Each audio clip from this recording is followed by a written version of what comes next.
Bueno, buenas tardes. Vamos a iniciar, espero que con un ciclo de pláticas de especialistas que tengan que ver con medicina del deporte.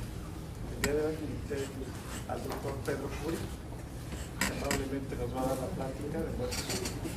El doctor Pedro Curi es cirujano cardiotorácico de congénitos, entonces, y de adultos.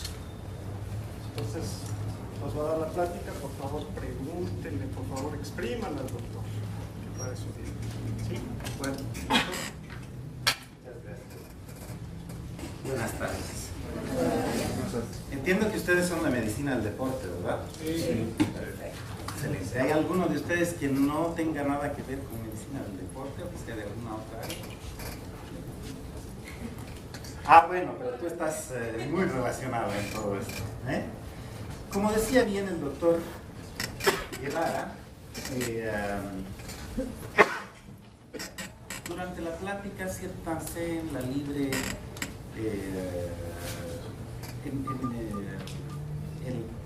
siéntanse libres de preguntar en el momento que quieran. Si ustedes quieren o no entienden algo, interrumpan, levanten la mano, pregunten.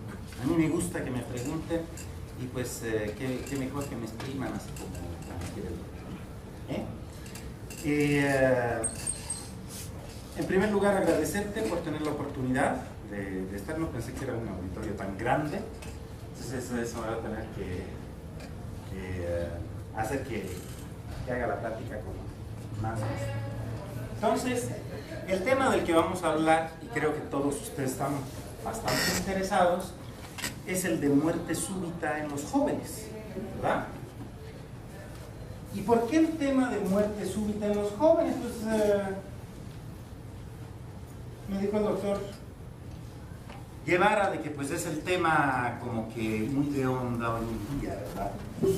Porque todos nos hemos conmovido en cierta forma aquel lunes 29 de julio, hace poco tiempo atrás, con que en todos los medios de comunicación sale una noticia: muere el exjugador de la América, Cristian Chucho Benítez, de un paro cardíaco a la edad de 27 años. ¿Cómo ven ustedes? El jugador, el goleador, falleció tras haber acudido a un hospital aparentemente por fuertes dolores abdominales. Los familiares denuncian una mala atención. Pues cuando nosotros vemos algo de esto y escuchamos una noticia tan trágica, pues se nos viene a la mente muchas preguntas, ¿verdad? La primera de ellas es de ¿qué le pasó? ¿Cómo es posible siendo tan joven y encima deportista, ¿no es cierto? ¿Cuál fue la causa de la muerte si siempre fue sano? No tenía, hasta donde sabemos, ningún antecedente así como que de patologías concomitantes. ¿Por qué los médicos no pudieron hacer nada? Y finalmente, ¿será una enfermedad nueva y desconocida y no la hemos podido tratar o detectar a tiempo? Pues déjenme decirles a esta última pregunta que no es una enfermedad nueva. Porque la historia de esto data de hace 490 años antes de Cristo, cuando en la villa griega de Maratón tuvo lugar una importante batalla. Pese a ser sobrepasados en número por el ejército persa, los soldados ciudadanos atenienses salieron victoriosos, ganaron. Después de recorrer 42 kilómetros para llevar la buena nueva, el mensajero profesional Filipides sufre un colapso y muere. Aquí tienen ustedes un monumento a Filipides, que como ustedes pueden ver, también era un recio y apuesto joven, ¿cierto? Entonces esta cuestión no es nada más de ahora. En toda la historia de la humanidad se han venido suscitando episodios similares. ¿Y qué es lo que nosotros podemos rescatar en común de todas estas historias? Que no son los dos únicos ejemplos, hay muchos de ellos. ¿Qué se les viene en común?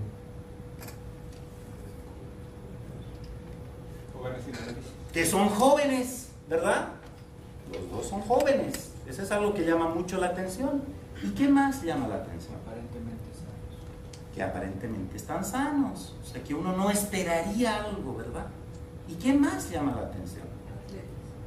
Eso, que están sometidos a algún grado de ejercicio físico, ya sea atletas o ya sea mensajeros.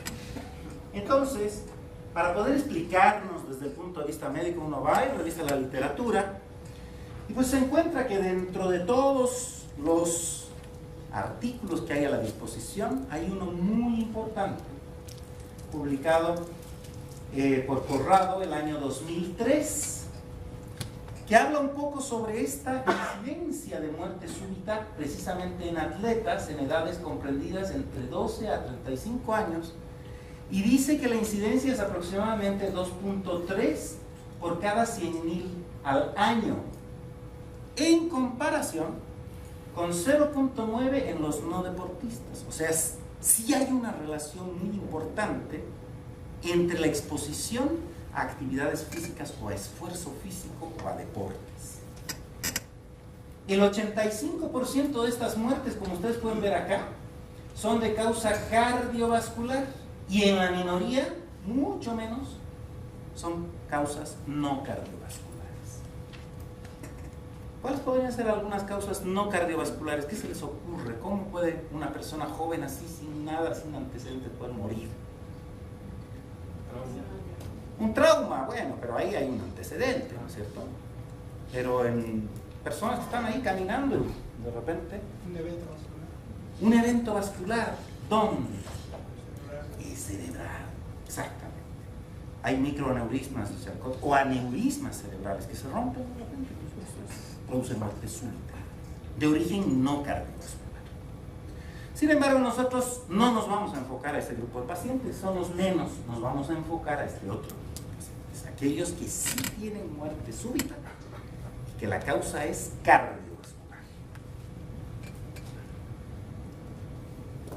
También existe otro estudio muy importante en Internal Medicine, publicado en el año 2004 por ECAR, y que creo que es una de las joyas de la literatura.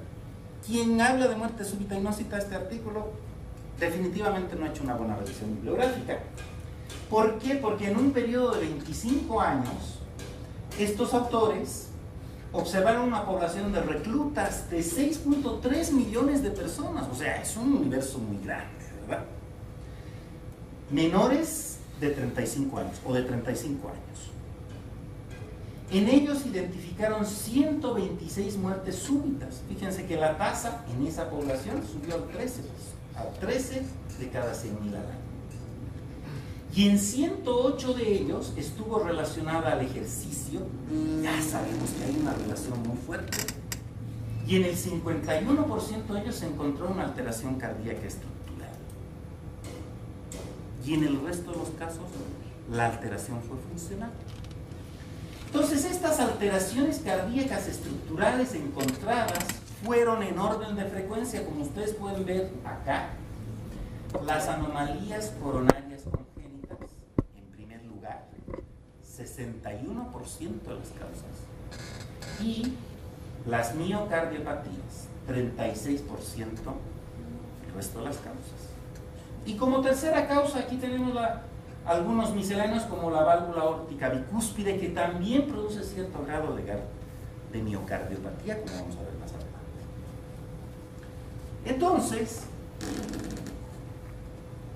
fíjense ustedes que de acuerdo a este estudio, el 57% de esos pacientes que murieron de muerte súbita eran completamente asintomáticos. Los otros síntomas que presentaron aquellos que sí tuvieron síntomas fueron síncope, dolor torácico, habitualmente tipo anginoso, disnea, algunas relacionadas a la infección y palpitaciones. Todos estos síntomas cardiovasculares. O sea, nos están indicando que la causa más frecuente evidentemente es cardiovascular. Y la más importante, ya saben ustedes, es estructural. O sea, hay algo en el corazón. Entonces, nos vamos a ocupar en en esta plática, de dividirla en dos grandes grupos que son los que más me interesa analizar con ustedes, que son las coronariopatías congénitas, primera causa de muerte súbita en el joven, y las miocardiopatías como una segunda causa. Esas dos cosas hay que recordar. Cuando ustedes tengan un joven que fallece de muerte súbita, piensen en esas dos cosas primero. Ya que descartan cualquiera de estas dos etiologías, viene todo el resto. Y como ustedes ya han visto, prácticamente más del 95% de las causas corresponden a esto. Entonces aquí está la explicación. Empecemos analizando el grupo más importante, que es el de las coronariopatías congénitas. ¿Cómo definimos a las coronariopatías congénitas? Son un conjunto de enfermedades, no es una, son varias, que están englobadas en este rubro, coronariopatías congénitas. ¿Y de quién es esta enfermedad? De las arterias que irrigan el corazón y que nacen con el individuo. Eso es lo que le da la connotación de congénito, que nacen con el individuo. Producen disminución del flujo sanguíneo al miocardio. Y si no hay buen flujo al miocardio, ¿qué es lo que va a pasar con el miocardio? Va a entrar en isquemia, ¿no es cierto? ¿Y cuál es el grado máximo que pueden alcanzar este grupo de coronariopatías congénitas? La forma más grave es que se detenga el flujo, ¿no es cierto? Y se detiene el flujo sanguíneo hacia el corazón porque hay un vaso afectado, arterial, pues esa parte que irriga la arteria al corazón no presenta flujo y presenta detención de la circulación, necrosis e infarto agudo. Ahí tienen ustedes. Y como ustedes verán, a diferencia de la causa más común en los adultos, que es la ateroesclerosis, acá en los congénitos no es la ateroesclerosis.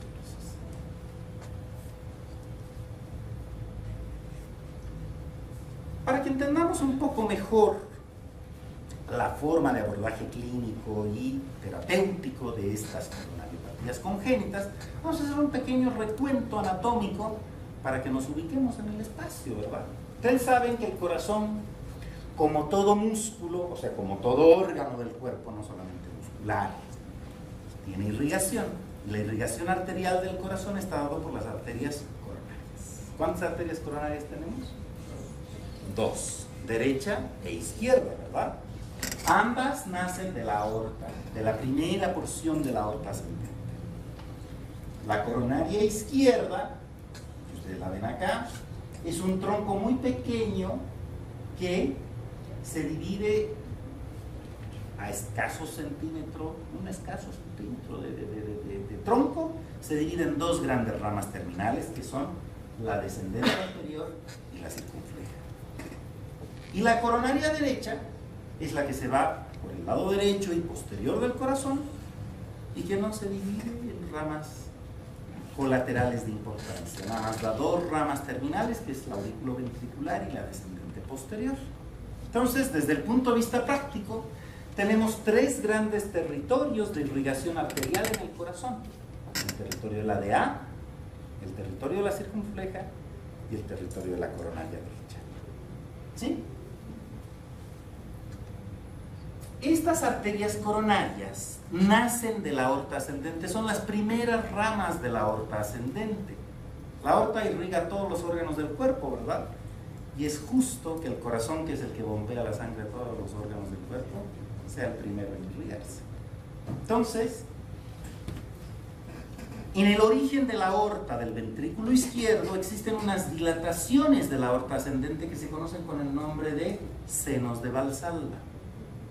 Hay tres senos de Valsalva, uno derecho, uno izquierdo y uno no coronariano. De dos de esos senos de Valsalva se originan a través de un ostium las arterias coronarias correspondientes, ¿sí?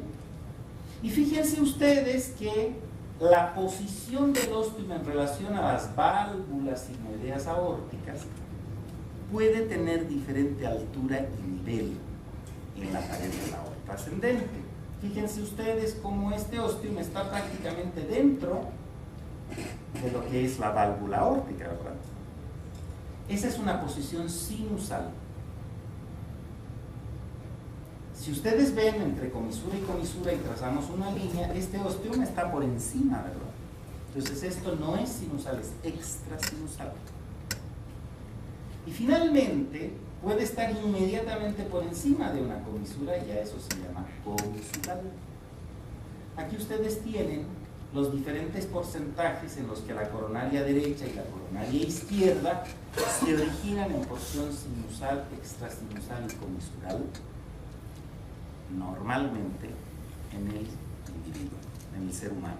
Este es un estudio hecho por 1000 personas, que está publicado aquí en el libro de cardiología pediátrica. Es un estudio que hicimos hace mucho tiempo atrás en fetos humanos para determinar cuál es el origen, la situación, la posición y la altura de los osteocordáneos. Ya que saben eso, esas son las cosas anatómicas que yo necesito que ustedes sepan para que podamos entender la clasificación de las coronariopatías congénitas. Existen dos grandes clasificaciones de las coronariopatías congénitas, una de ellas desde el punto de vista morfofuncional y la otra desde el punto de vista clínico. Desde el punto de vista morfofuncional, las coronariopatías pueden ser de tres grandes tipos o clasificadas en tres grandes grupos. Las que afectan al origen de las arterias coronarias, las que afectan al trayecto de esas arterias y finalmente las que afectan a la terminación de ellas. ¿Sí? ¿Cuáles son aquellas anomalías que afectan al origen? Pueden haber orígenes altos, más altos que las posiciones sinusal, extrasinusal o comisural, que son normales de presentar. Pueden haber hostias múltiples. En vez de haber dos, derecho e izquierdo, pueden haber 3, 4 o más incluso. Puede también haber una sola arteria coronaria que se divide en 3 ramas: derecha, descendente, anterior y circunfleja. Origen anómalo de la arteria pulmonar, de los cuales el más frecuente es el alcapa, que vamos a preguntar bastante en esto, porque de todas las coronariopatías congénitas, el origen anómalo de la arteria pulmonar, el alcapa, es la más frecuente. También puede haber origen de un ostium coronario opuesto o del seno no coronariano. Ya hemos dicho que las coronarias se originan del seno derecho o izquierdo, pero también pueden originarse del seno no coronariano. Las anomalías del curso o del trayecto de las arterias coronarias pueden ser los puentes miocárdicos, la duplicación de arterias. Y finalmente las anomalías de la terminación pueden ser fístulas coronarias o aneurismas coronarios. Básicamente con eso tienen todo el espectro de patologías que pueden afectar en forma congénita a las arterias coronarias. Y básicamente las podemos dividir en dos grandes grupos desde el punto de vista clínico. Aquellas que son sintomáticas en etapa temprana, las que sí presentan síntomas, y aquellas que son asintomáticas o potencialmente sintomáticas, pero en una etapa más tardía. La coronariopatía congénita sintomática más frecuente, como ya lo habíamos mencionado antes, es el alcapa. ¿Y por qué se llama alcapa? Porque no es más que las iniciales de lo que en inglés significa anomalous left coronary artery from pulmonary artery. O sea, un origen anómalo de la arteria coronaria izquierda a partir de la arteria pulmonar y no de la aorta como debiera ser normalmente. ¿Sí? Esta coronariopatía vamos a redundar mucho en ella porque es una cardiopatía congénita que, a pesar de ser rara, tiene una incidencia de 1 en 30.000 o de 1 en 300.000, dependiendo de las poblaciones estudiadas, pero a pesar de ser poco frecuente, es la más frecuente de las coronariopatías congénitas.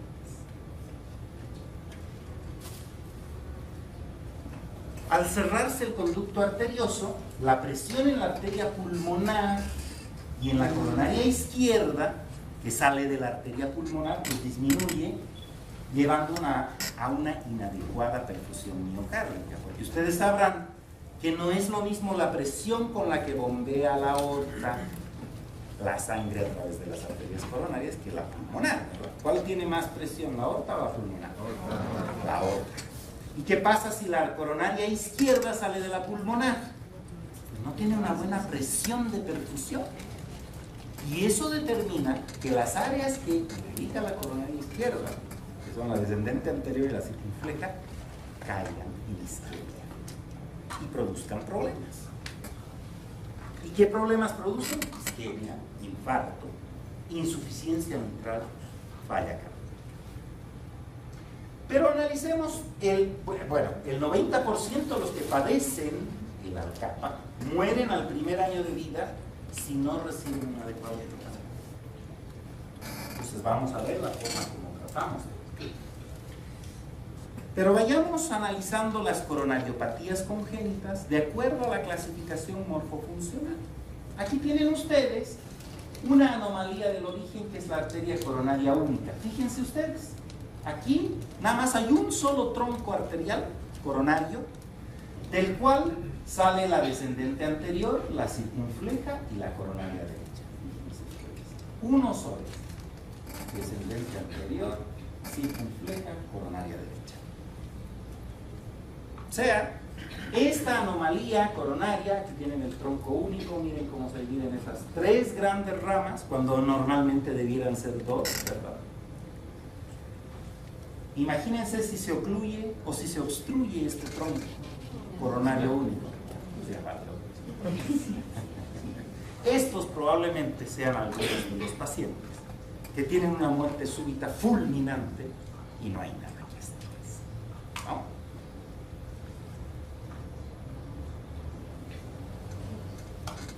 El origen de la arteria coronaria izquierda a partir del tronco de la arteria pulmonar. Acá está la arteria pulmonar.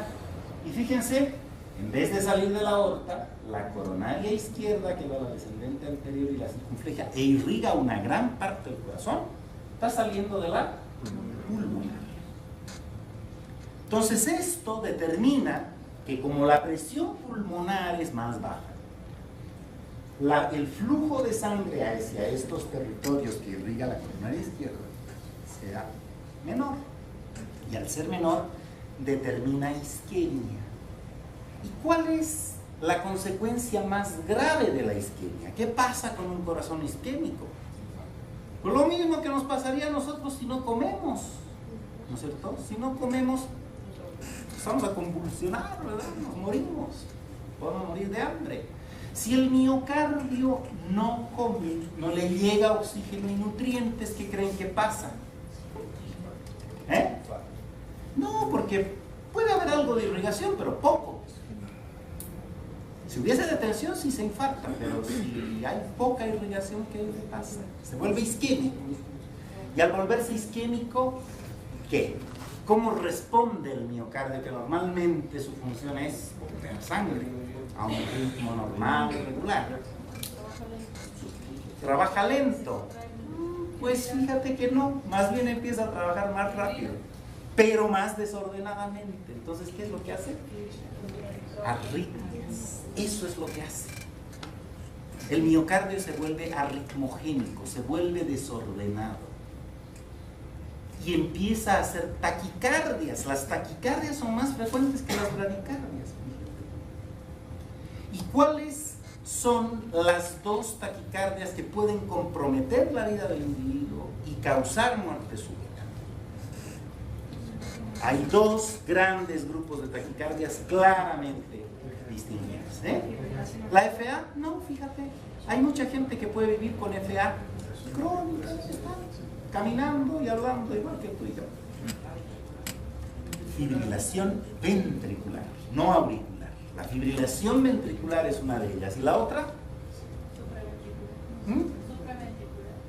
La taquicardia supraventricular, pues fíjate que no. Las arritmias mortales taquicárdicas afectan a los ventrículos, no a las aurículas. Y las más frecuentes y las más fatales son la fibrilación ventricular y la taquicardia ventricular. Esas son las dos. Esas son las que producen muerte súbita. Un corazón que fibrila no bombea sangre. Un corazón que tiene taquicardia ventricular tampoco bombea sangre. Y al no bombear sangre, pues el individuo se muere. Esa es la etiología de la muerte súbita. Está desencadenada habitualmente por arritmias secundarias a un proceso isquémico, habitualmente por una coronariopatía. Es como que ya empezamos a entender qué está pasando, ¿no es cierto? ¿Y cómo corregimos el Alcapa? Si nosotros lo detectamos, supongamos que se haya salvado a este futbolista, ¿qué creen que hubiese pasado? ¿A dónde lo hubiesen referido ustedes? ¿Al dermatólogo? Al cardiólogo, ¿no es cierto? Y más propiamente pues, al cirujano cardiovascular. ¿Por qué? Porque el Alcapa no se trata con medicamentos. Le damos, por muchos medicamentos que le demos, el Alcapa no se le va a quitar. Esta es una malformación estructural que hay que corregirla desde el punto de vista quirúrgico.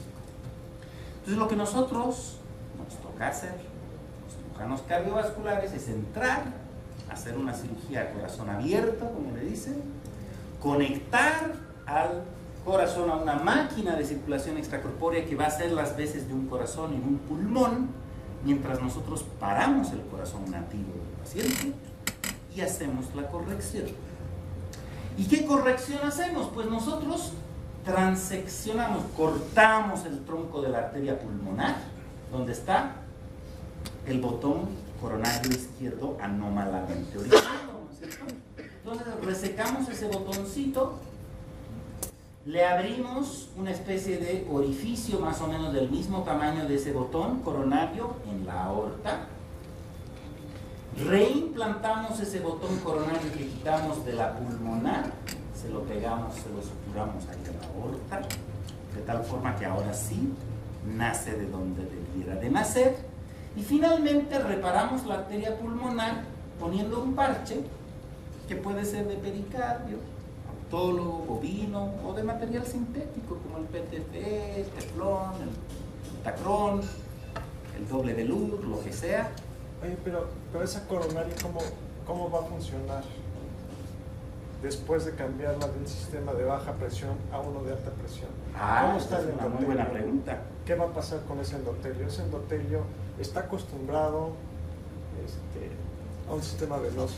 Ahora, Bueno, no es venoso, es arterial, Ah, porque bueno, también es una arteria pulmonar. Ahora, no sé cómo está el músculo liso. ¿Cómo va? Bueno, esa es una muy buena pregunta. La constitución histológica de las arterias, estas son arterias que podemos englobarlas dentro de arterias musculares, ¿no? No son arterias elásticas como la aorta o la pulmonar, son arterias musculares, las arterias coronarias. Entonces, lo que predomina en su constitución histológica es el patrón muscular liso de cualquier arteria. ¿Cuántas capas de músculo liso hay en las arterias? Hay 3 capas de músculo liso, 2 longitudinales y una circunferencial. ¿Sí? ¿Qué es lo que pasa si nosotros colocamos esta arteria en un sistema de baja presión en relación a una de alta presión? Si hay baja presión, hay baja resistencia, ¿verdad? ¿Y qué pasa si yo te someto a ti? ¿Cómo te llamas? Antonio. ¿Qué pasa si Antonio lo pongo a hacer pesas en el gimnasio? Sus bíceps van a hipertrofiarse, ¿verdad? Y si por el contrario no lo someto a ningún ejercicio, pues sus bíceps se van a aplanar, ¿verdad? Entonces eso es lo que pasa, se hipotrofia ese músculo, porque está funcionalmente sometido a bajas presiones. Se vuelve guango, pues, ¿sí? Flojo. ¿Por qué? Pues porque no está estimulado, tiene baja presión. Entonces cuando tú lo colocas en un sistema de alta presión, tiene que reacostumbrarse. Y ese proceso de reacondicionamiento a veces dura meses, incluso años. Es como que ya estaba con sus músculos bíceps bien planos y lo meto a hacer pesas al gimnasio, pues le va a costar, ¿verdad? Pero en algún momento va a ir agarrando fuerza y otra vez se va a hipertrofiar. Eso es lo que pasa. El punto es que en el proceso de acostumbramiento, a veces existe un proceso de competencia entre la arteria coronaria derecha y la arteria coronaria izquierda. Y a veces esa competencia, ¿quién creen que gana en esa competencia entre las dos arterias coronarias? La derecha, porque esa sí está bien formada para bombear sangre y irrigar sangre. Y se conecta con el lado izquierdo y hay muchas conexiones arteriales, mucha vascularización colateral, mucha colateralidad. Eso puede pasar. Se empiezan a ver competencia de flujos. ¿La angiogénesis que desarrollaría?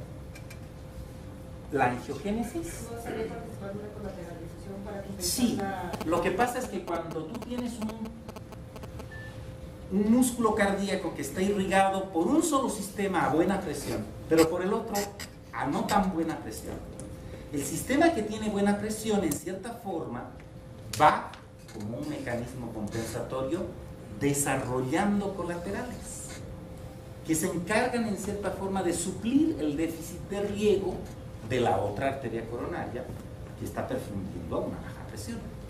Entonces, cuanto mayor colateralidad tenga, más chance de que hagan este tipo de competencias de flujo después de la corrección.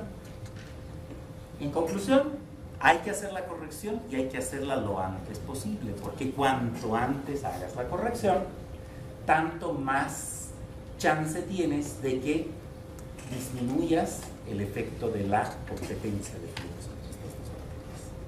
¿Sí? No sé si quedó más o menos claro. ¿Una pregunta? ¿Y esa competencia Sí. se puede ver clínicamente? Sí, claro, se puede ver clínicamente porque le roba, en cierta forma, sangre al territorio donde sí debiera estar irrigado por la otra arteria. Y ese robo de sangre, ¿cómo creen que se manifiesta? Pues también se manifiesta por isquemia. ¿Y la isquemia qué es lo que hemos dicho que produce? Áreas arritmogénicas, arritmias y muerte súbita. O cuando menos angina del pecho. ¿Sí? Todo dependerá del grado de desarrollo que tenga todo este proceso. Y a veces no solamente se produce isquemia como consecuencia de la alcapa, sino que se produce el infarto, porque la presión es tan baja por la arteria pulmonar a través de la coronaria izquierda, que pues, y no hay colaterales que suplen a través de la coronaria derecha, entonces el ventrículo izquierdo en su gran parte, irrigado por la coronaria izquierda, pues infarta. ¿Y qué pasa si se infarta el ventrículo izquierdo? Pues se dilata ese músculo que es funcional y que debiera contraerse, deja de contraerse y es sustituido por una cicatriz fibrosa altamente arritmogénica. Y al dilatarse el ventrículo, no solamente se dilata el ventrículo, sino también se dilata el anillo de la válvula mitral. Y al dilatarse el anillo de la válvula mitral, que tiene dos valvas, estas valvas empiezan a separarse una de la otra y producen insuficiencia mitral.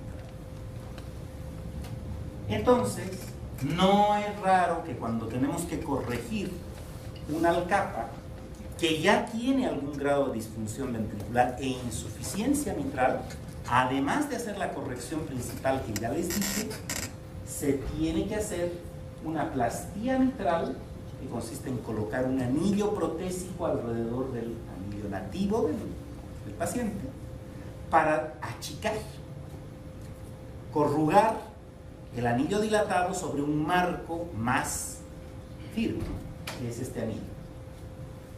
Y con eso se corrige la insuficiencia mitral. Y finalmente, si la insuficiencia mitral es muy severa, esa insuficiencia mitral no se puede corregir nada más plastiando la válvula. Hay que llegar a hacer un cambio valvular y reemplazarla por una prótesis. Esa es la forma en la que se debe corregir. un alcance. Seguimos con las anomalías del origen. Aquí tenemos un origen de una arteria coronaria de un seno opuesto. Fíjense acá. Normalmente esta coronaria izquierda debiera salir de la izquierda, ¿verdad? Pero aquí está saliendo del seno no coronariano.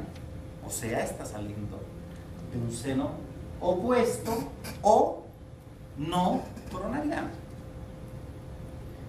Esto a lo mejor no produciría mayor efecto. ¿Qué importa si sale de uno o del otro?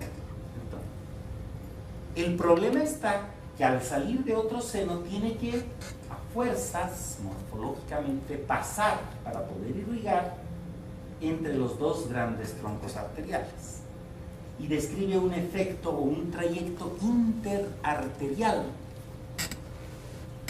Entonces el efecto de la aorta y de la arteria pulmonar produce sobre esta arteria que está pasando entre medio de las dos un efecto de compresión, y esa compresión, que bien puede ser desencadenada por el ejercicio, produce isquemia, arritmias, muertes.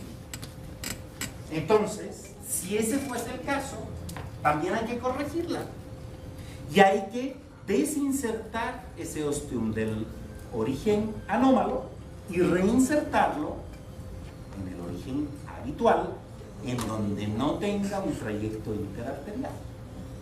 A veces el hacer eso significa que pues ya no nos da la longitud de la arteria para poder implantarla nuevamente al lugar donde corresponde. Entonces tenemos que hacer una serie de artimañas para poder alargar la arteria coronaria, para extender y reimplantarla. Y una forma de hacer la extensión es seccionando el ostium, pero no como un botoncito, sino más bien como una tira de aorta a todo alrededor. Y con esa tira nosotros hacemos una sutura hacia los lados y aumentamos la longitud de la arteria coronaria para poder reimplantarla con mayor comodidad en el sitio que corresponde. Esas son las técnicas que se llegan a utilizar. Segundo grupo, anomalías del curso o el trayecto. ¿Alguna vez han escuchado hablar de un puente? Pues sí, por lado. ¿Pero puentes miocárdicos? ¿No? ¿A qué se referirá con eso de puente miocárdico? ¿Qué es un puente miocárdico? Ustedes saben que las arterias coronarias normalmente tienen un trayecto epicárdico, ¿verdad? Están por encima del miocardio, no están sumergidas. Cuando alguna parte del trayecto de estas arterias coronarias, por ejemplo la descendente anterior, se sumerge por dentro del miocardio y después vuelve a salir, a esa porción sumergida que se mete dentro del miocardio se conoce con el nombre de puente muscular. ¿Cuál es el efecto del puente muscular? El efecto del puente muscular es que al estar metida la arteria coronaria en un músculo que normalmente se está contrayendo y dilatando, pues este músculo le produce una compresión externa a ese trayecto sumergido dentro del puente muscular. Y eso es lo que produce isquemia, arritmias y muerte súbita. Entonces, estos puentes miocárdicos habitualmente se manifiestan como anginas. ¿Han escuchado hablar de la angina variante o de Prince-Metal alguna vez? Bueno, pues estos son los causantes de la angina variante o de Prince-Metal. En su mayor parte de las veces. No es aterosclerosis, es un puente muscular que es el que está comprimiendo el trayecto intermiocárdico de la arteria coronaria. ¿Cómo lo tratamos? Pues lo tratamos sometiendo al paciente a la cirugía. Y en la cirugía nosotros exponemos el lugar de la arteria coronaria sumergida, seccionamos el miocardio que está por encima, lo vamos destechando hasta que queda la arteria coronaria descomprimida. A eso se conoce con el nombre de miotomía de puente muscular miocárdico.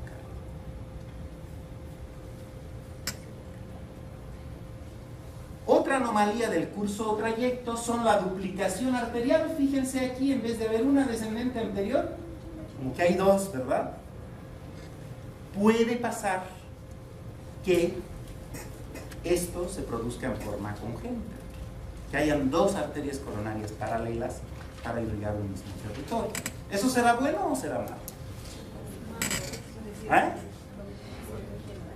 Malo, dicen por ahí. Pareciera bueno por la calidad. Claro, ¿qué pasa si se obstruye una? Pues tienes la otra que restablece el flujo, ¿verdad? Pero ¿qué tal y si las dos empiezan a hacer competencia de flujo? Ay, ya no está tan bueno, ¿verdad?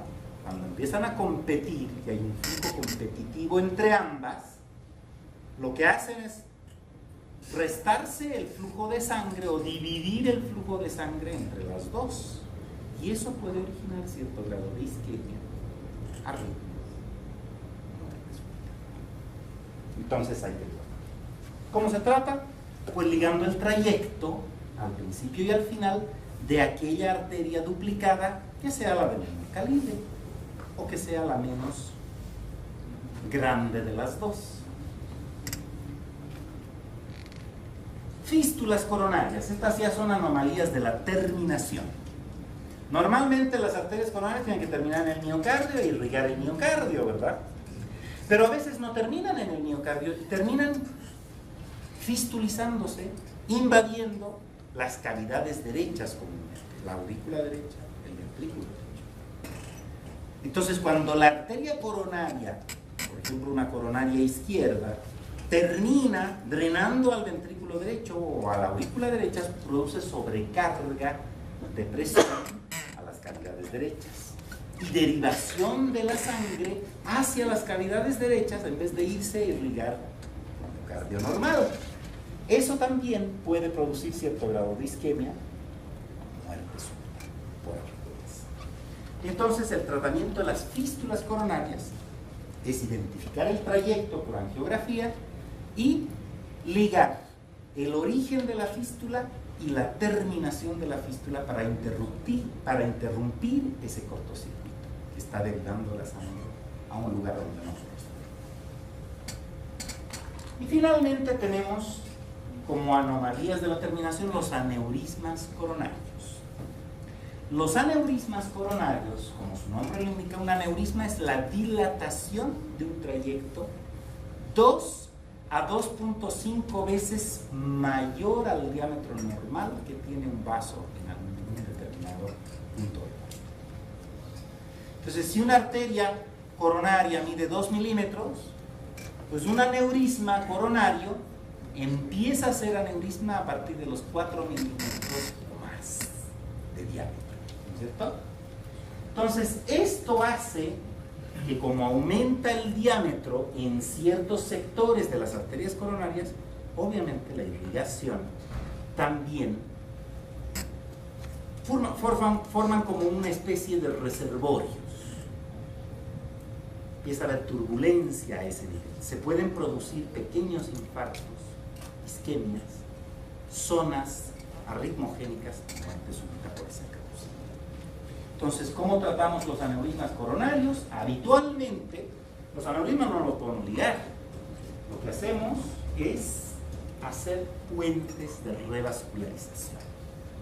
Por ejemplo, nosotros tenemos un aneurisma a este nivel, revascularizamos, ponemos un puente que puede ser venoso, o de arteria radial, o de mamaria inclusive, más allá de la porción dilatada de la arteria coronaria. De tal forma que ahora estamos creando una nueva vía de flujo hacia la coronaria distal, a la formación de la vía distal. Eso se puede hacer con circulación extracorpórea o sin circulación extracorpórea. Son técnicas de revascularización quirúrgica que en estos momentos no vale la pena. Vayamos un poco a analizar un poco los resultados de lo que es las coronariopatías congénitas. ¿Sirve o no sirve el tratamiento quirúrgico? Nos está diciendo, doctor. ¿Le va a solucionar el problema al paciente o no? Hablemos del ALCAPA, que es la coronariopatía congénita más frecuente, ¿cierto? Porque los otros, pues a veces son, si uno revisa la literatura, son nada más reportes de casos clínicos, o sea, no podemos aglutinar una serie muy grande de relación a todas las otras anomalías coronarias, pero sí del Alcapa. Y uno de las series mundiales más grandes de Alcapa la tienen unos canadienses, Asaki, con colaboradores, en donde describen que la técnica del reimplante coronario que les hablaba tiene una buena sobrevida. Fíjense, 92% de ellos sobrevive a los 30 días, o sea, la mortalidad operatoria es como del 8%. Y se mantiene en forma permanente hasta los 10 años. O sea que tiene muy buena evolución después. Ya si pasan la mortalidad quirúrgica, el riesgo quirúrgico, la evolución en el mediano a largo plazo es muy buena. Ellos tuvieron morbilidad de 5 pacientes, factores de riesgo de morbilidad, la insuficiencia cardíaca, las arritmias ventriculares, obviamente, porque no es lo mismo una Alcapa que ha tenido una muerte súbita o una Alcapa que no la ha tenido, ¿no? Baja fracción de eyección y dilatación del ventrículo izquierdo. Mientras más falla el ventrículo, más insuficiencia mitral hay, más se complica la cirugía y mayor mortalidad, ¿cierto? Y esta es la sobrevida ya a un tiempo mayor, 92% a los 10 años. La sobrevida ya va disminuyendo un poquito conforme van pasando los años después de la reparación. ¿Por qué? Porque como cualquier paciente, al aumentar la edad, la reparación de la Alcapa no es más que una reparación. Y el paciente puede tranquilamente desarrollar coronariopatía ateroesclerótica si tiene los factores de riesgo como cualquier otra persona. Y a veces lo hace, con mayor razón si ya tuvieron una coronariopatía previa, ¿cierto? En el Instituto Nacional de Cardiología nosotros tenemos la serie nacional probablemente más grande, publicada por lo menos en estos últimos 10 años, de Alcapa. 10 casos entre el año 91 al 2007. Ahorita debemos llevar más, unos 15, prácticamente 20 casos. Sexo femenino es el más afectado. El inicio de los síntomas fue a los 14 meses. 80% tenían insuficiencia mitral. ¿Qué es lo que quiere decir? ¿Eh? Ya existía una separación a nivel de ¿Y eso se produce cuándo? Cuando ya hay tiempo de evolución de la enfermedad. Entonces esto lo que nos está indicando es que los pacientes que nos están refiriendo los están haciendo en forma tardía. Probablemente, pues porque no tuvieron esta plática. No lo entendieron o no pensaron en que podía ser una coronariopatía congénita la causa de la muerte súbita recuperada. 90% tenían disfunción del ventrículo izquierdo. Eso nos están confirmando precisamente este punto que es lo que les estoy queriendo decir. Antes ni siquiera sospechábamos en el diagnóstico, no sabíamos ni qué era el Alcapa. Decíamos, ¿se murió? ¿De qué se murió? Ah, pues de un infarto. Pero ¿cómo de un infarto si es paciente tan joven? Ah, pues también hay infartos en pacientes jóvenes.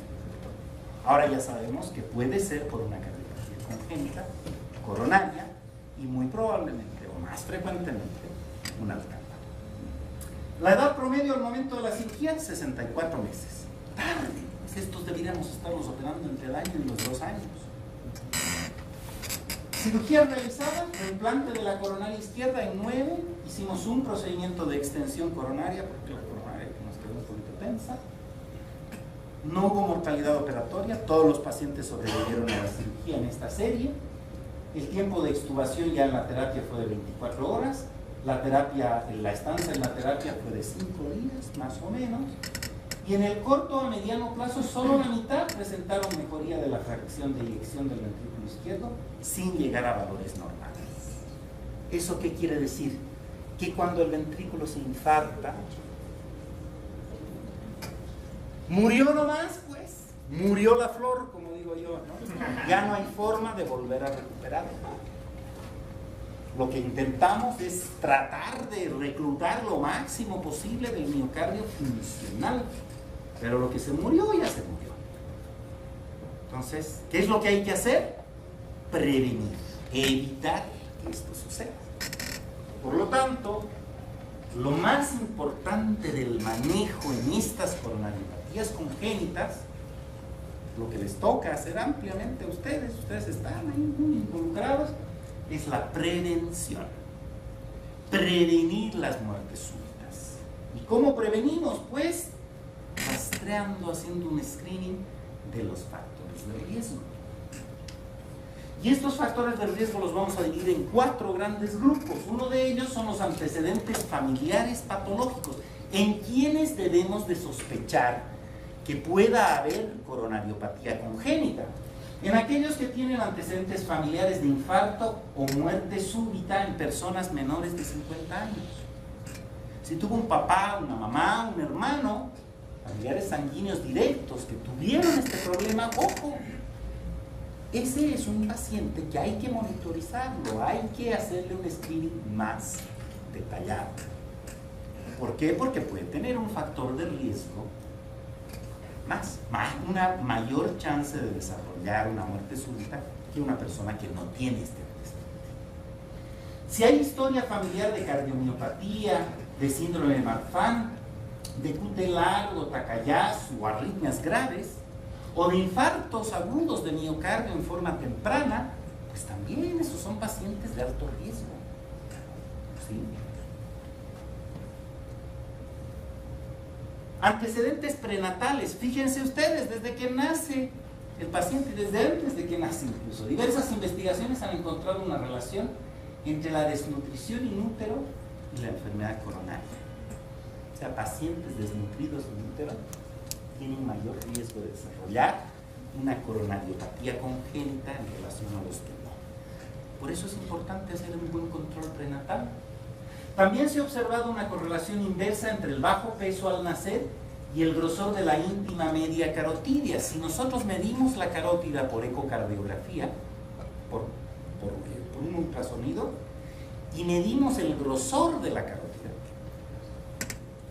eso nos puede hablar de que existe un factor de riesgo de desarrollar coronariopatía congénita si es que este grosor es menor al que normalmente debiéramos esperar en una persona normal. Síntomas: síncope o presíncope. ¿Por qué se produce el síncope o presíncope? ¿Qué es el síncope? Es pérdida del conocimiento, ¿cierto? Eso es un síncope. Y el presíncope, o también llamada lipotimia, que es sensación de perder el conocimiento, pero sin llegar a perder el conocimiento, ¿cierto? Entonces, pacientes que tienen eso, mareos, como que sienten, o que se desmayaron en alguna oportunidad en su vida, ojo, eso no es normal que una persona se desmaye, pues. Hay que estudiarla. Esos son los que tienen que hacer el screening. A lo mejor ya encuentran una coronariopatía congénita. Dolor torácico al esfuerzo, pues ya lo hemos visto. La mayor parte de los jóvenes que desarrollan estos procesos de muerte súbita o angina, este goleador, lo que tuvo era angina. Nada de dolor abdominal, era un dolor de tipo anginoso que estaba irradiado epigástrico, lo más probable. Eso es una angina. Entonces, esos pacientes, pues no los dejen.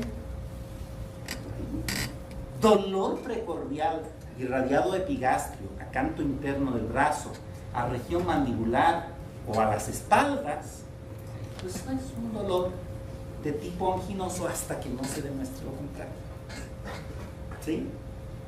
Fatiga o disnea en grado no proporcional al esfuerzo realizado. Palpitaciones. ¿Qué son las palpitaciones? Como que sienten que les late el corazón, ¿no es cierto?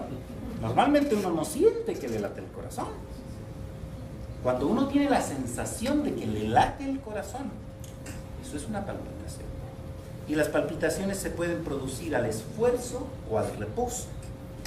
Si se producen al esfuerzo, nos está hablando que el corazón está dilatado. Si se producen al reposo, nos está hablando que el corazón tiene una taquiarritmia. ¡Ojo! Esos pacientes, hay que hacerles screening. Como ustedes verán, no está muy difícil detectar, ¿verdad? Si uno es minucioso y explora y busca, va a encontrar. Entonces, a los deportistas que ustedes vayan a hacer un screening, un chequeo para ver si es que pueden o no hacer un deporte, busquen, pregunten, examinen, van a encontrar. A la exploración física, alteraciones musculoesqueléticas u oculares sugestivas del Marfan. ¿Cuál es la manifestación ocular más típica del Marfan? La subluxación del cristalino. Habitualmente son gentes que usan lentes muy gruesos, ¿no? Con bastantes dioptrías. Pulsos femorales disminuidos. Acostúmbrense a palpar pulsos. Nada más palpando pulsos uno se puede dar cuenta de muchas cosas. Chasquidos de apertura en el corazón. Cualquier soplo en el corazón no es normal. Nada de soplo funcional se le va a pasar. Eso no. Cualquier soplo o ruido extraño que no corresponde a los dos ruidos del corazón que son normales, deben de explorarlo. Presencia de soplos cardíacos, ya hemos dicho. Ritmo cardíaco irregular. ¿Cómo yo sé que un ritmo cardíaco es irregular?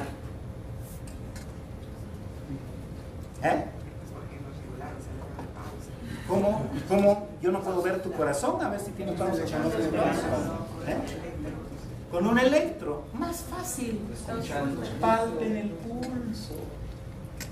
Normalmente el pulso tiene que ser regular, pero si hay un pulso irregular, eso no es normal. Hipertensión arterial, tan fácil que es tomar la presión con un manguito de presión. Como ustedes ven, son cosas completamente factibles de poder hacer. Y finalmente se van al electrocardiograma, en donde también pueden haber alteraciones, ya sea al electro de reposo o a un holter de arritmias de 24 horas. Crecimientos atriales izquierdos o derechos, desviaciones del eje del corazón, ya sea a la derecha o a la izquierda, tienen que hacernos llamar la atención. Ondas Q patológicas, eso no es normal, una onda Q lo que está reflejando es un infarto antiguo.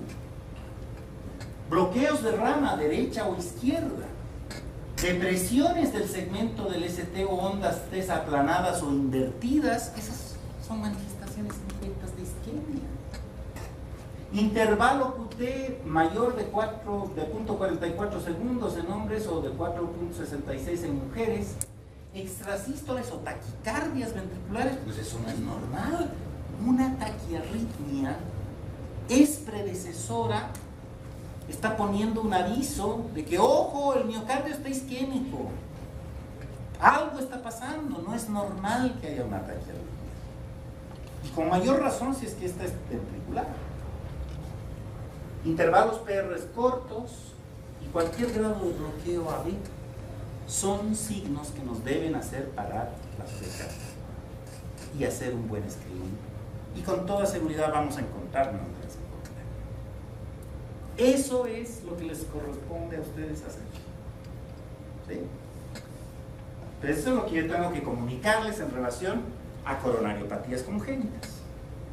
No sé si estamos en tiempo o me dan un tiempito más para ver miocardiopatías. ¿Sí?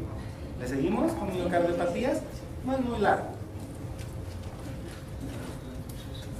Entonces, fíjense ustedes, para terminar de redondear lo de la prevención de las coronariopatías congénitas, el mejor tratamiento es el control de los factores de riesgo, la prevención. Si uno estudia a estos pacientes con los factores de riesgo que ya dijimos, va a diagnosticar una cardiopatía congénita, una coronariopatía congénita, y la vamos a poder tratar a tiempo, antes de que se suscite la muerte súbita o se produzca el infarto. Fíjense ustedes, cuando hay atletas que han sido sometidos a este screening, la mortalidad a largo plazo disminuyó en relación a los que no fueron sometidos al screening, ¿no?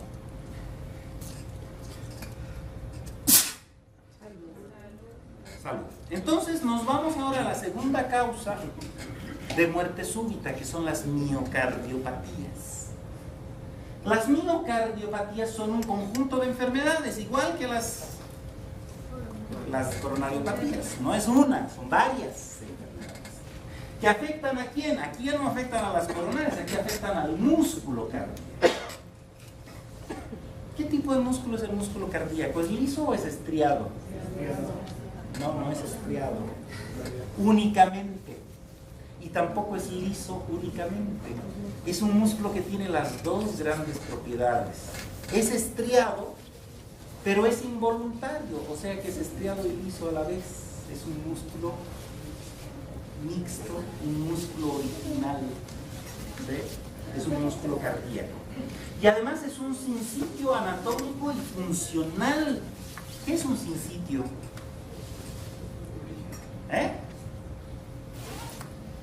Alguien que no tiene sitio. Que no tiene fronteras. ¿Eh? Que no tiene frontera, no hay divisiones. Exactamente, que las células están unas al lado de otras a forma de una red que está intercomunicada de tal forma que si nosotros estimulamos un segmento de ese miocardio, de ese sinsitio, se va a contraer todo el sinsitio, no solamente el sitio que nosotros estamos estimulando. Entonces, cuando se altera este músculo cardíaco por una miocardiopatía, es un generador potencial de arritmias. Cualquier alteración de la masa miocárdica, del músculo miocárdico, lo primero que produce son arritmias. Y si esas arritmias son taquiarritmias, estamos fregados. Y si esas taquiarritmias son ventriculares, ¿qué es lo que se sobreviene? La muerte súbita. ¿Cuáles son las dos taquiarritmias mortales, dijimos? Taquicardia y fibrilación. Ya estamos en la hora. El músculo cardíaco, antes de hablar un poco sobre las miocardiopatías, debo decirles que el músculo cardíaco cumple la función mecánica que consiste en bombear la sangre. Eso es lo que hace el músculo cardíaco, bombea sangre. El corazón es una bomba. ¿Y gracias a qué bombea la sangre? Gracias a que tiene varias propiedades funcionales, que son el lusotropismo o el tono cardíaco, el automatismo. El músculo cardíaco es automático. Ustedes han debido hacer el experimento de sacarle el corazón al sapito y ponerlo en su Schrödinger. ¿Qué pasa con el corazón? Pues sigue latiendo, ¿verdad? Porque el corazón es automático, no requiere de alguien que lo regule. Excitabilidad, el corazón es excitable, no es como por ejemplo la piel o el tejido adiposo. Es un tejido que es excitable con algún estímulo. ¿Y cuál es la respuesta que produce a algún estímulo? ¿Qué es lo que hace si nosotros estimulamos el corazón? ¿Cuál es la respuesta? Eso es. Y a la contracción se conoce con el nombre de inotropismo. Y como dijimos, el corazón es un sinsitio que está comunicado en toda su extensión, de tal forma que si yo estimulo la aurícula, no nada más se va a contraer esa aurícula que estimulé, sino se va a contraer todo el corazón. Todo. Hay la ley del todo o nada que se aplica al corazón, ¿verdad? Que dice que si nosotros estimulamos al corazón, o se contrae del todo, o no se contrae. Entonces, gracias a qué tenemos esta propiedad de conductividad, gracias a un sistema especializado de fibras miocárdicas que es el sistema de conducción. Y ustedes muy bien lo conocen. Está formado por el nodo sinusal, el nodo AB, las de His, la rama derecha e izquierda y la red eléctrica, que son las que conducen el estímulo eléctrico para que si nosotros estimulamos cualquier parte del miocardio, todo el miocardio es la contrae.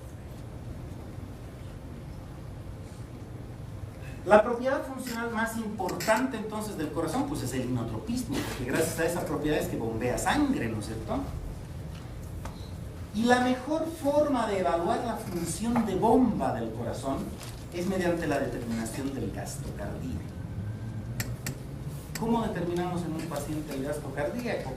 pues le tenemos que colocar el catéter resorbitante y determinar por el método de termodilución o de Fick cuántos latidos o cuánto volumen de sangre bombea por minuto. Eso es el gasto. Entonces el gasto cardíaco básicamente depende de dos grandes variables, el volumen sistólico y la frecuencia cardíaca. Si aumenta el volumen sistólico, aumenta el gasto. Si aumenta la frecuencia cardíaca, también aumenta el gasto. ¿Sí? Y este volumen sistólico a su vez depende de estas tres grandes variables. La precarga, ¿han escuchado hablar de la precarga? ¿Qué es la precarga en términos simples? Son todas las cosas que favorecen el llenado de... Exacto, la cantidad, el volumen de sangre que viene por el retorno venoso hacia el corazón. Esa es la precarga. ¿Sí? La otra es la contractilidad, propiedad funcional del corazón, ya hemos dicho. Y finalmente la poscarga. ¿Qué es la poscarga?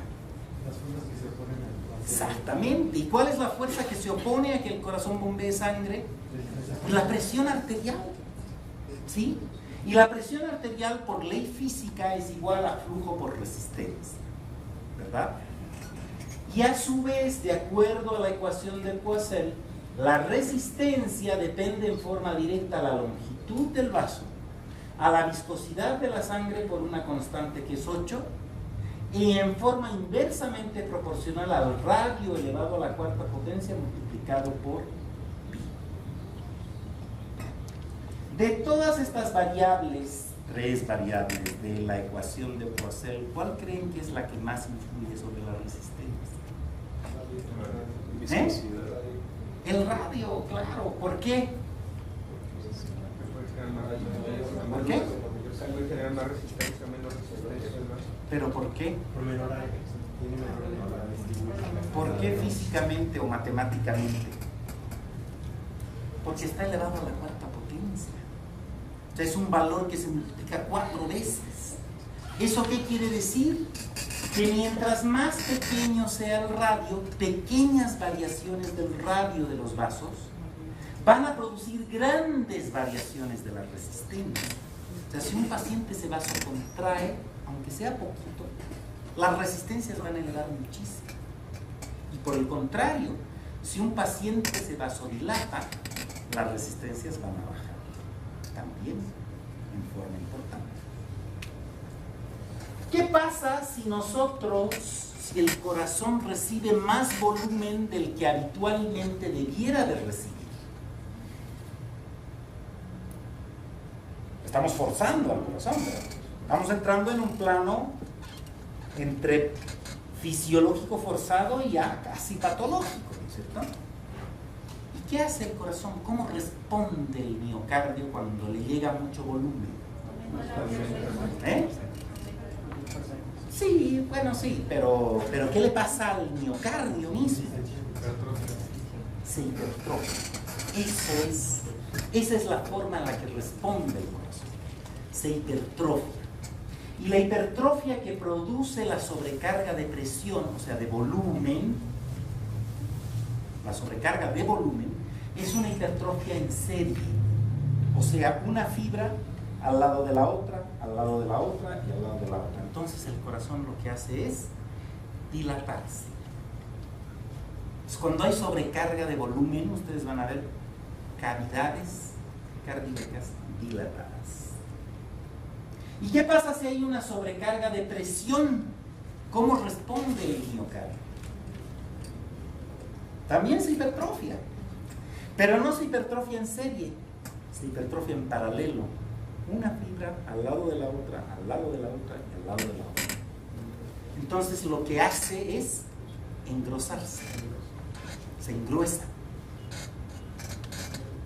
Eso es algo muy importante tomar en cuenta. Cuando hacen una ecocardiografía o cuando observan anatomopatológicamente el miocardio, si está dilatado es que ha sido sometido a altas concentraciones de volumen. Si está engrosado es que ha estado sometido bajo los efectos de la presión. ¿Sí? Y la contractilidad está regida por estas dos grandes leyes. La ley de Frank Starling, que dice que en condiciones fisiológicas normales, el grado de distensibilidad del miocardio determina la fuerza con la que se contrae. O sea, si se dilata, se va a contraer. Si se dilata más, pues se va a contraer con más fuerza. Y se dilata más, con más fuerza todavía, es como un elástico. Si yo le imprimo una resistencia, si yo estiro el elástico un poquito, se va a contraer. Si lo estiro más, se va a contraer más fuerte, ¿verdad? Y si lo estiro más, más fuerte. Lo mismo pasa con el miocardio en condiciones fisiológicas normales. Pero si esas condiciones ya no son normales y existe mucha sobrecarga de presión o de volumen, ya no actúa la ley de Frank Starling, empieza a actuar la ley de Laplace, que dice que a mayor diámetro de la cavidad cardíaca, mayor el estrés de la pared. Seguimos con el ejemplo del elástico. ¿Qué pasa si a un elástico yo lo estiro y lo estiro y lo estiro y lo estiro hasta que ya no da más? Pues el elástico se vence, ¿verdad? Eso es lo que pasa con el corazón. Y cuando ya las condiciones sobrepasaron el límite fisiológico, lo que pasa es que se destila y se vence. Y mientras más vencido está, mayor el estrés en la pared.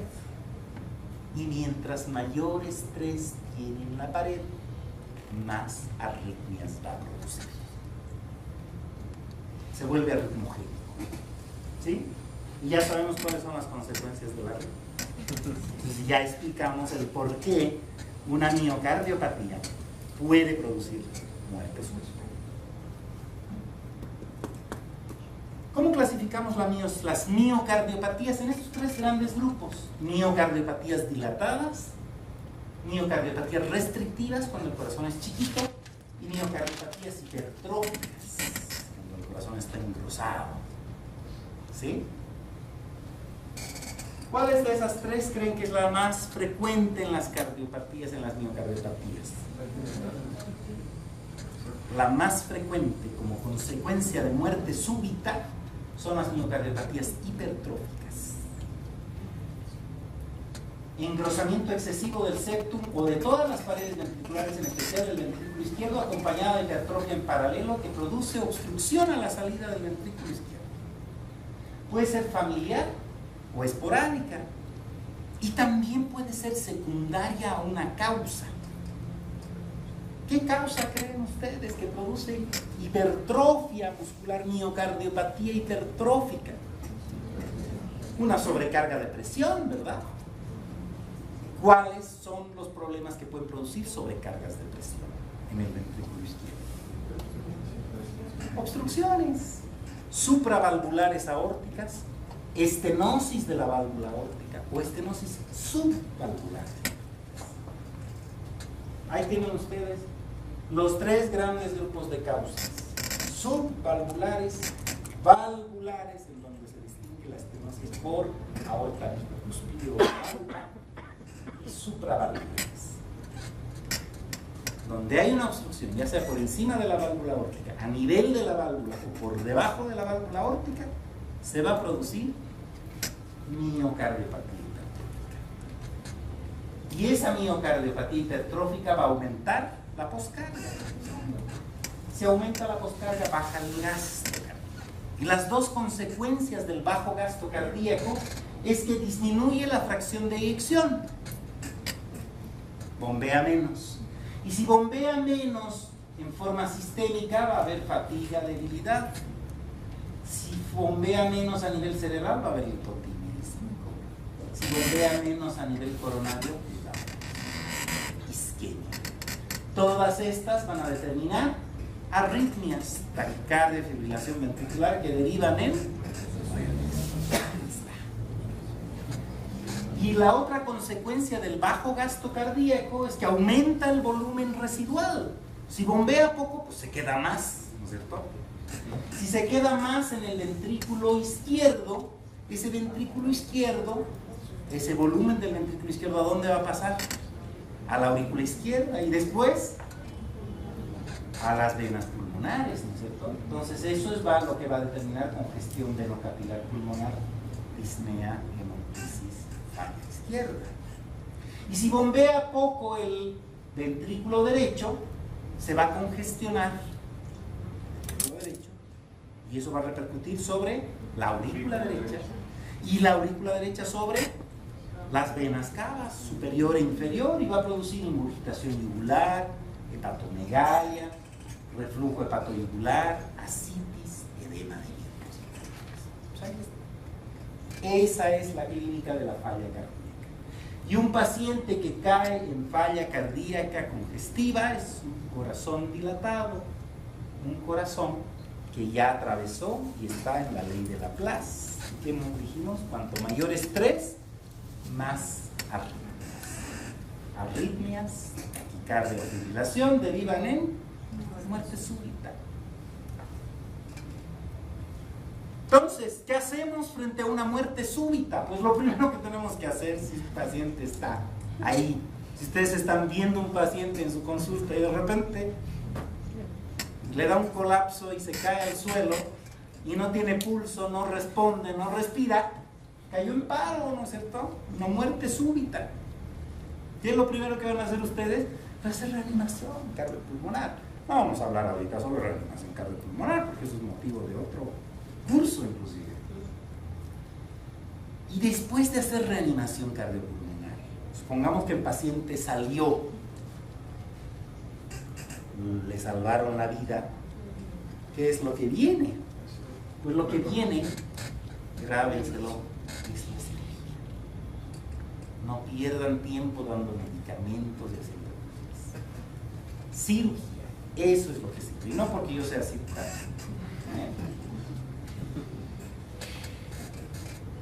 Si es una obstrucción supravalvular aórtica, ¿sí?, la cirugía que nosotros le podemos ofrecer son estos dos procedimientos. Hay dos procedimientos para disminuir esa sobrecarga de presión cuando hay estenosis supravalvular.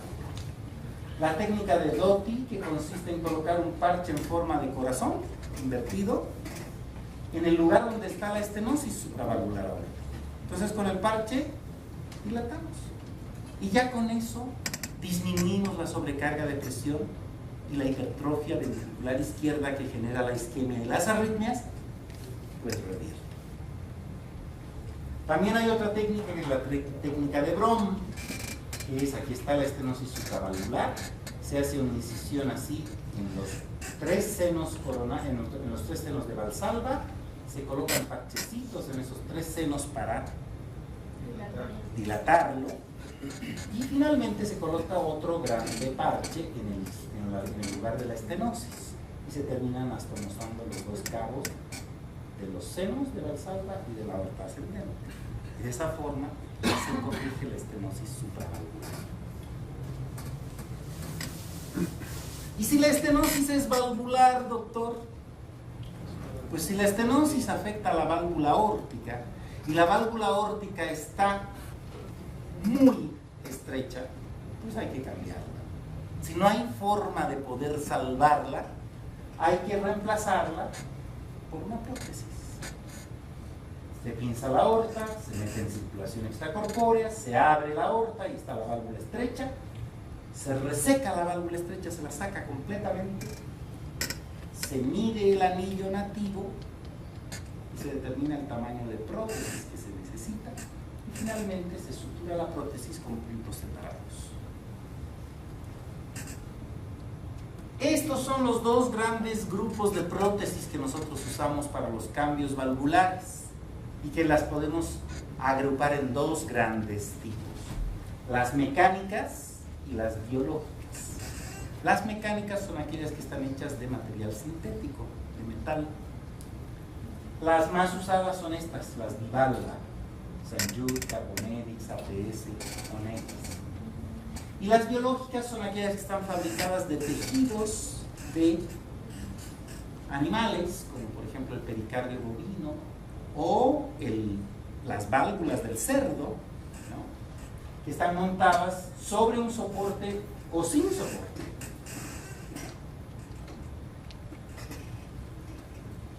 Pero resulta que muchas veces los jóvenes tienen anillos muy chiquitos y no hay prótesis tan chiquitas en el mercado. Las prótesis más chiquitas en el mercado son las mecánicas. Las biológicas son más grandes. Pero a veces ni la más pequeña de las prótesis mecánicas, que es la número 16, le entra al anillo nativo del paciente. Está muy estenótico. Entonces, lo que nosotros tenemos que hacer ya no es un cambio valvular simple como el que ya habíamos mencionado, sino un cambio complejo en donde además hacemos ampliación del anillo de la aorta. Entonces, lo que nosotros hacemos es, después de haber resecado la válvula aórtica, seccionamos el anillo de la aorta hasta nivel de la válvula mitral, más o menos. Y ahí le colocamos un parche que va a ampliar el anillo.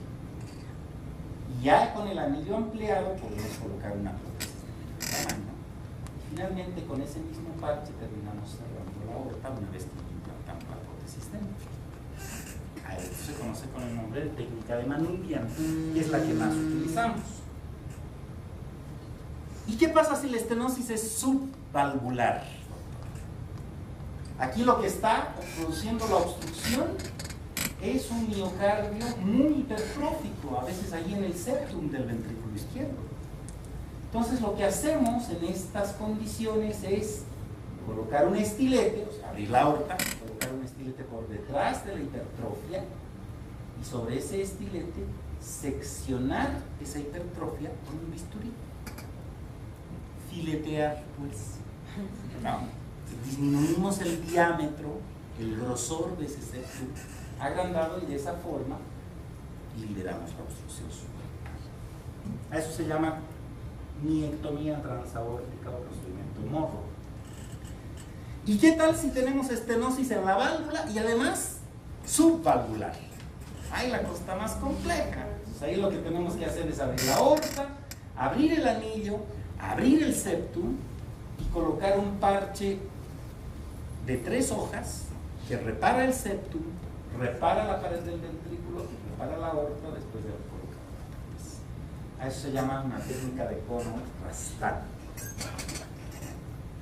Finalmente, si ni así el miocardio estructuralmente hipertrófico cede para las arritmias y se presentan muertes súbitas a repetición, no podemos ir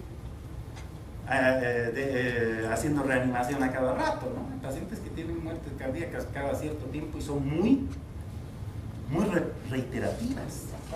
En esos casos, lo que se hace pues, es colocar un dispositivo que es como un marcapasos, que tiene una pila o una fuente de generación, un generador, del cual sale un electrodo que toma contacto con la punta del miocardio del ventrículo derecho. Este aparatito se conoce con el nombre de desfibrilador automático implantable. ¿Y qué es lo que hace? Detecta taquicardias.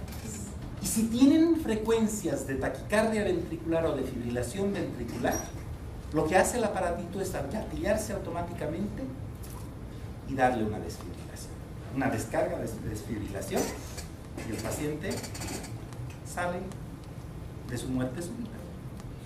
Lo reanima, tiene una reanimación incorporada, pues.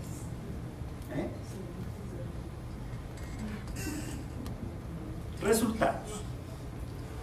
Cuando hablamos de estenosis supravalvular aórtica, tanto las técnicas de Brown como de Doty, que habíamos descrito, tienen una mortalidad entre 5 y 10% operatoria y una sobrevida a mediano plazo del 70% libre de reoperación con una buena clase funcional posoperatoria.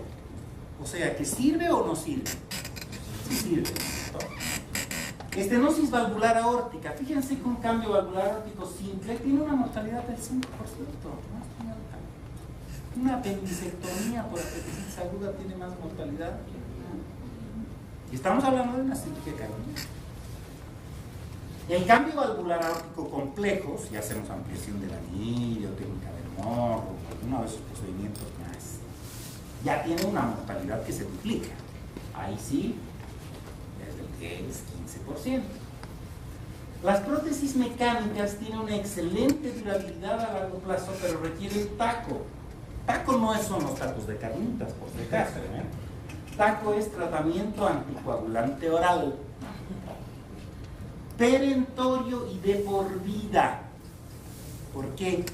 Porque las prótesis mecánicas duran, y duran mucho.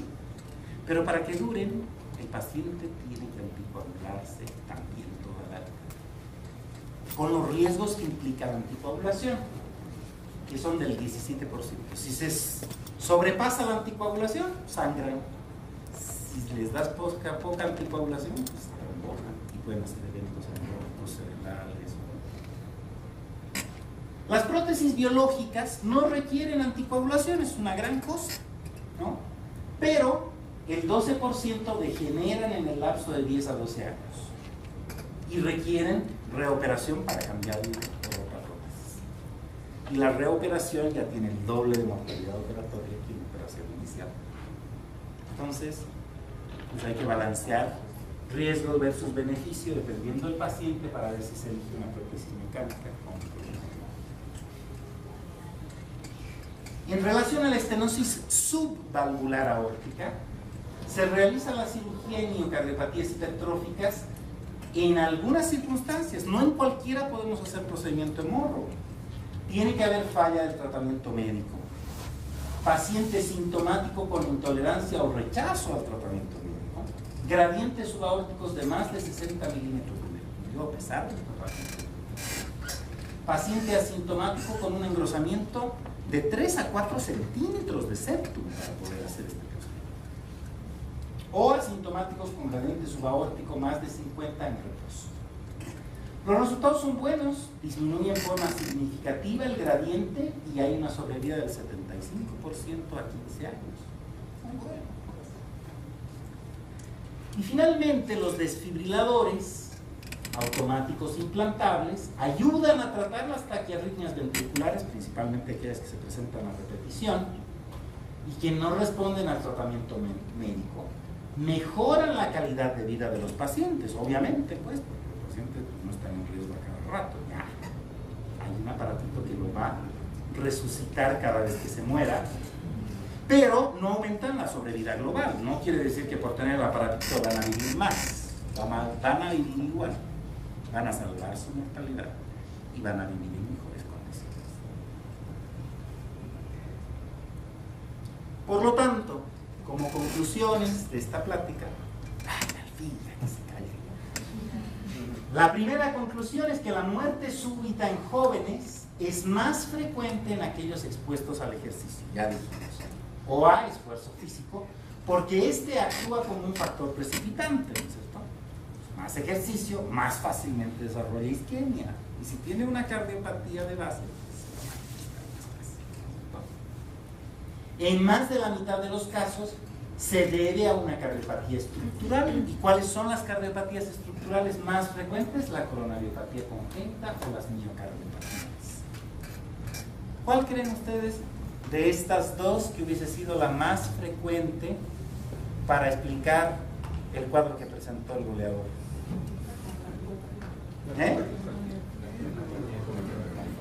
Una cardiopatía coronaria. ¿Por qué?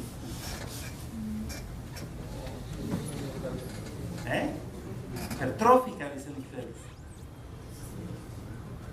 Yo creo que una miocardiopatía, una coronariopatía, lo más probable.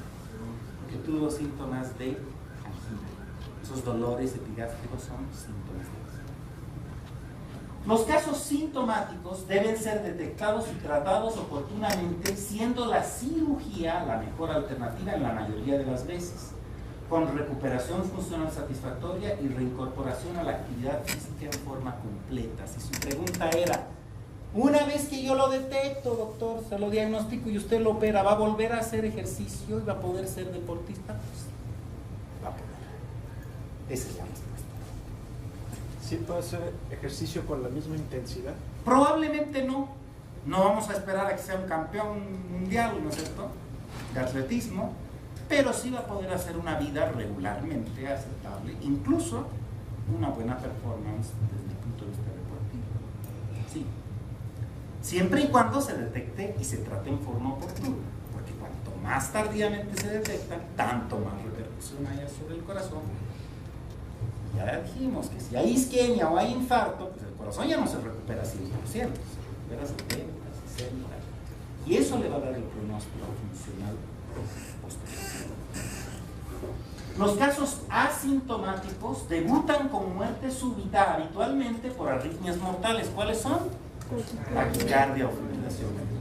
De origen isquémico y deben ser reanimados lo más pronto posible para lograr una sobrevida en las mejores condiciones funcionales de calidad.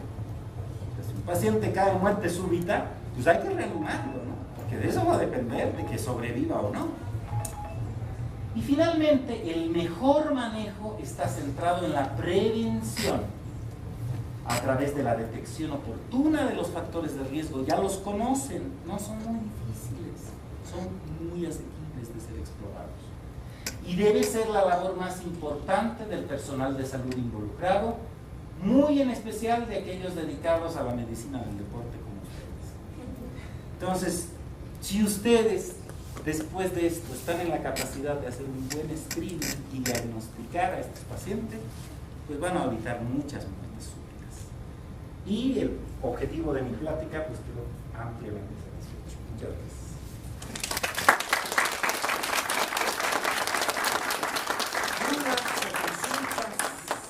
Algo que haya que aclarar. Espero que les haya quedado más o menos claro esta cuestión de la muerte súbita. ¿Claro? Sí. ¿Doctor, algún estudio de imagen que nos pueda Sí, sí. Todas las cardiopatías estructurales se deben estudiar y el gol estándar del diagnóstico de las cardiopatías estructurales es la ecocardiografía. Si la ecocardiografía por algún motivo no es lo suficientemente buena como para aclarar y especificar el diagnóstico, se puede recurrir a otros métodos auxiliares, como por ejemplo la tomografía, la angiotomografía, la angioresonancia, el cardiología. ¿Sí? Esos son como que los más importantes. Pero con que usted haga una buena detección clínica, antecedentes, examen físico, un electrocardiograma, un Holter, ya con eso tiene una sospecha fuerte. La ecocardiografía en el 90% le va a terminar de dar el diagnóstico. Y si ya tiene alguna duda, puede recurrir a los otros estudios que son ya de ese tipo. ¿No? ¿Alguien más? En la mañana me tocó hacer un examen médico a una niña de 3 años, antecedente de banda aórtica bivalva. Ojo, Pero, que ese es un factor de riesgo de hipertrofia. Pero desde el nacimiento la diagnosticaron y sigue todavía en espera de quirófano. Entonces, bueno, en vista de esto, es evidente que va a tener consecuencias, ¿no? No todas las válvulas aórticas bicúspides van hacia la estenosis. Una válvula aórtica bicúspide tiene 3 grandes vías de evolución natural. La primera de ellas es irse a la estenosis, porque ya la presencia de una válvula bicúspide es un factor de riesgo para que se estenose y se calcifique. Eso es lo más frecuente. La mayor parte de ellas van por ese camino. Hay otro grupo que no va por el camino de la estenosis, sino más bien que las válvulas son muy redundantes y se van por el camino de la insuficiencia. ¿Sí? Y el tercer gran camino es que no se vayan ni por la estenosis ni por la insuficiencia, que les agarren primero una infección y hagan una endocarditis bacteriana, porque también es un factor de riesgo. Entonces, quien no fuma ni toma vino, viene el diablo y lo lleva por otro camino, dicen los otros. Entonces, pues esto pasa así, es verdad. Entonces, hay que estar en control y vigilancia permanente para detectar hacia dónde se va. Y si se va por el lado de la estenosis, que es lo más frecuente, lo que va a sobrevenir cuando esos grados de estenosis alcanzan a ser moderados o severos es la hipertrofia. Y la hipertrofia produce arritmias, isquemia, muerte súbita. Entonces, ojo, ¿no? Son pacientes que tienes que irlos monitorizando en forma continua. Y si alcanzan los niveles ya ecocardiográficos de indicación quirúrgica, pues hay que operar. ¿Sí? Y si es chiquita de 3 años, no le vas a poder poner una prótesis, ¿no es cierto? Habrán que hacer una ampliación del anillo aórtico, utilizar estas técnicas que estamos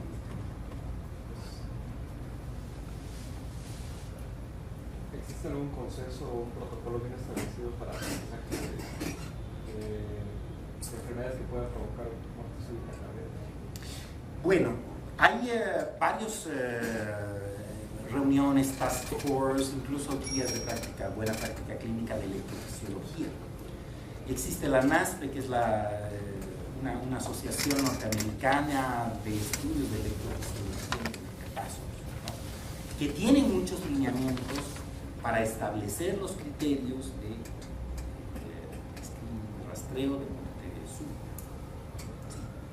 Yo te recomendaría que entraras a las páginas de la AHA, la American Heart Association, Circulation, que es la revista oficial de la American Heart Association, o al portal de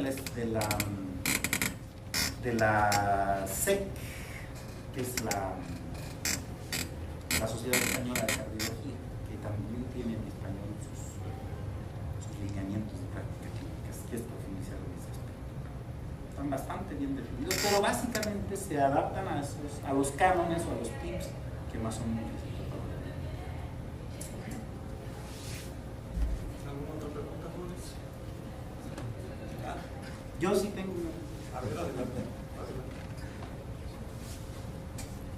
Están en la capacidad de detectar pacientes con factores de riesgo de muerte súbita. ¿Sí?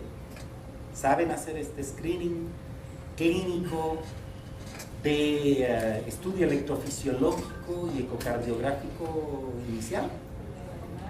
Pues si así fuera, cumplía ampliamente el objetivo, ¿eh? Y si no, trabajenle, porque esa es la labor de ustedes. Ustedes van a ver a los pacientes que tienen más riesgo de hacer estas cosas. Los deportistas. Sí. En cuanto a esa pregunta, yo pienso que a la valoración funcional del deportista, entonces se debería agregar, además de solamente el ecocardiograma, un ecocardiograma. Si tú tienes una sospecha, obviamente no le vas a hacer a todos ecocardiograma, ¿no? A pesar de que también podría ser una buena estrategia, pero no es muy práctico andar haciendo ecografías así por así. Pero no es muy caro. No, no es caro, además no es invasivo, pero el gran problema de la ecocardiografía es que es muy operador. Si tú no tienes un buen ecocardiografista, un chingón, no te, a veces te puede echar por el desvío. Entonces, la que manda es la clínica. Y si tú no tienes sospecha clínica, ¿para qué sospecho un apendicitis si no tienes síntomas? Si tienes factores de riesgo, si tienes clínica, sí. Con mayor razón si ya son estudios un poco más sofisticados, en donde ya significa tener una venometría venosa central, en los niños incluso hasta los tienen que sedar, ¿no? Anestesiar. Si es cateterismo, pues ya es un procedimiento más invasivo, entonces ahí ya con un poco más de reserva, no a cualquiera. A los que tengan sospecha o ya tengas algún fundamento cardiográfico y clínico, ¿no? ¿Alguna otra duda?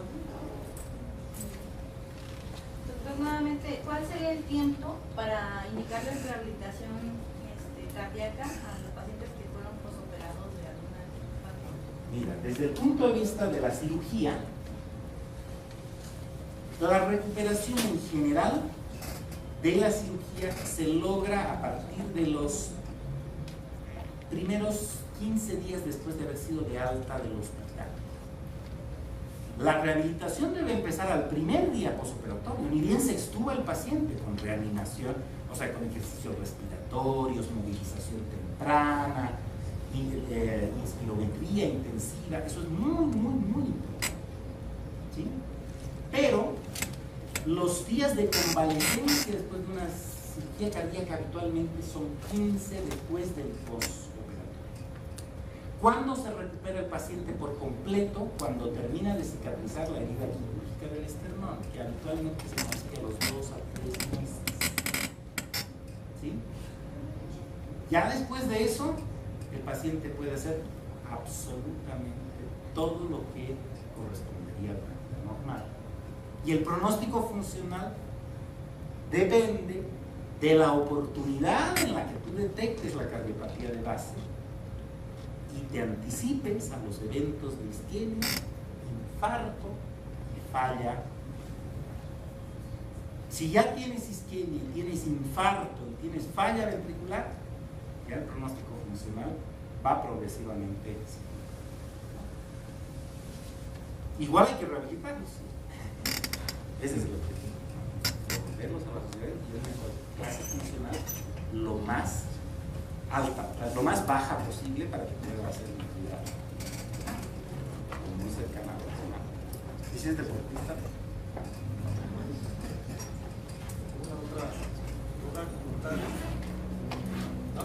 Su postura respecto a los soplos, que usted comenta que todo soplo es meritorio o peritorio de... Yo les agarro de los pelos a la gente que dice, un soplo funcional se le va a pasar. Yo no sé de dónde encontraron esta... Está descrito, ¿no? ¿Eh?